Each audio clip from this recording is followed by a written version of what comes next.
भारताचं संविधान सर्वांसाठी समान असेल तर मग वक्फ बोर्डाप्रमाणे सनातन बोर्ड सुद्धा असला पाहिजे असं मत देवकीनंदन ठाकूर महाराज यांनी नुकतंच व्यक्त केलं.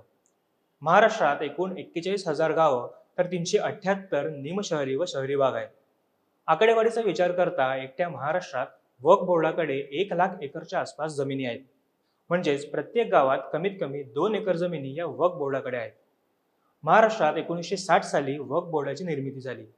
तर मग गेल्या 64 वर्षात वक्फ बोर्डाकडे 1 लाख एकर जमीन कुठून आली? भारतात दुसऱ्या इस्लामिक राष्ट्राची पेरणी होण्याच्या उद्देशाने या गोष्टीचा विचार करणे हा महत्त्वाचा आहे. विविध तथ्यांच्या आधारे या संदर्भात आज आपण जाणून घेण्याचा प्रयत्न करणार आहोत. नमस्कार, मी ओमकार मुळे, कॅमेऱ्यावर आहेत अविनाश सूर्यवंशी. आजच्या घडीला भारतीय लष्कर आणि रेल्वेनंतर वक्फ बोर्डाकडे सर्वाधिक जमीन आहे. म्हणजेच वक्फ बोर्ड हे देशातील तिसऱ्या मोठा जमीन मालक आहे असं म्हणायला हरकत नाही. भारताच्या वक्फ व्यवस्थापन प्रणालीनुसार देशातील सर्व वक्फ बोर्डाकडे मिळून एकूण 8,54,509 मालमत्ता आहेत. देशभरात वक्फकडे 8 लाख एकरपेक्षा जास्त जमिनीचा मालकी हक्क आहे. जगातील एकाही देशात वक्फ बोर्ड नावाची संस्था नाही. फक्त भारतातच अशा प्रकारची एक संस्था आहे ज्याद्वारे एका विशिष्ट धर्माच्या देणगीचे नियोजन केले जातं. अशा प्रकारची संस्था भारतात निर्माण करण्यासाठी पंतप्रधान नेहरूंनी संसदेत विधेयक मांडलं होतं. गेल्या 13 वर्षात वक्फ बोर्डाच्या मालमत्तांमध्ये दुपटीने वाढ झाल्याचं स्पष्ट झालंय. आता एवढ्या कमी कालावधीत जमीन वाढली कशी, याचेही कारण अतिशय रंजक आहे.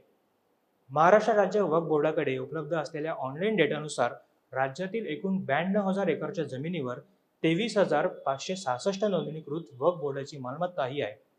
यापैकी 15,877 वक्फ मालमत्ता ही औरंगाबाद विभागात आहे.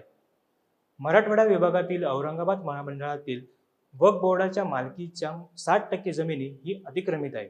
ही माहिती ही त्यांच्याच अधिकृत वेबसाईटवर उपलब्ध आहे. वक्फ बोर्ड स्वतः कबूल करते की या सर्व मालमत्तांपैकी तब्बल 70% जमीन ही अतिक्रमित आहे. याचा अर्थ असा होतो की 92,000 एकर जमिनींपैकी 70% ही बेकायदेशीररित्या बळकावली गेली आहे. आता यावर असेही प्रश्न निर्माण होऊ शकतात की या जमिनी नक्की कोणाच्या होत्या? या जमिनी वक्फ बोर्डाच्या ताब्यात कशा गेल्या?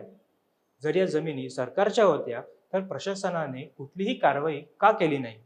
जेव्हा वक्फ बोर्ड बेकायदेशीरपणे जमीन ताब्यात घेत होता तेव्हा त्याकडे कोणाचंच लक्ष कसं गेले नाही?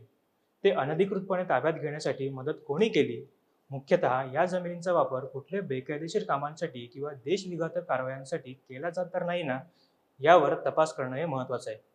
जेव्हा देशातील काही मुस्लिम संघटना हे भारताला कुठल्याही परिस्थितीत 2047 पर्यंत इस्लामिक देश म्हणून रूपांतर करायचा विचार करत आहेत, तेव्हा अशा परिस्थितीत वक्फ कायद्याचा गैरवापर होण्याची शक्यता ही नाकारता येत नाही.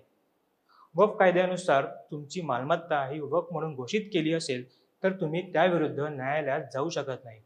तुम्हाला वक्फ बोर्डाकडेच अपील करावे लागेल. वक्फ बोर्डाचा निर्णय हा तुमच्या विरोधात आला तर तुम्ही न्यायालयात सुद्धा जाऊ शकत नाही. अहिल्यानगर येथील 400 वर्ष जुन्या असलेल्या संत कानिफनाथ समाधी मंदिराच्या 40 एकर जागेवर वक्फ बोर्डाने बेकायदेशीरपणे अतिक्रमण करून त्याला पीराचा दर्गा म्हणून म्हणू लागले. त्यांनी केवळ जमीन बळकावली नाही तर कागदपत्रांमधून कानिफनाथ समाधी मंदिराचा उल्लेखही काढून टाकला. छत्रपती शाहू महाराजांनी अन्य समाजातील विद्यार्थ्यांच्या शिक्षणासाठी कोल्हापूर येथे स्थापन केलेल्या द मोहम्मदन एज्युकेशन सोसायटीची कोट्यावधी रुपयांची संपत्ती ही बळकावण्याची प्रक्रिया वक्फ बोर्डाने चालू केली आहे. अलीकडेच प्रकाशित झालेल्या बातमीनुसार राजर्षी शाहू महाराजांनी स्थापन केलेल्या मोहम्मदन एज्युकेशन सोसायटीच्या 3,500 कोटी रुपयांच्या मालमत्तेवर वक्फने दावा केला आहे. ऑगस्ट 2014 मध्ये सुद्धा वक्फ बोर्डाने औरंगाबाद महापालिकेला नोटीस पाठवून जालना रस्त्यालगतच्या एका वादग्रस्त जागेच्या मालकीचा दावा केला होता. याचबरोबर सोलापूर, मालेगाव, मुंबई अशा अनेक ठिकाणांसह राज्यातील काही वनवासी भागांमध्ये बेकायदेशीरपणे जमीन बळकावल्या जात आहेत. यावरून सध्याची परिस्थिती ही किती गंभीर आणि विचार करण्यास्पद आहे हे जाणणे निश्चितच आहे. याबद्दल तुम्हाला काय वाटतं हे आम्हाला कमेंटमधून नक्की कळवा. आमच्या फेसबुक पेजला लाईक आणि यूट्यूब चॅनलला सबस्क्राईब करायला विसरू नका. तुर्तास धन्यवाद.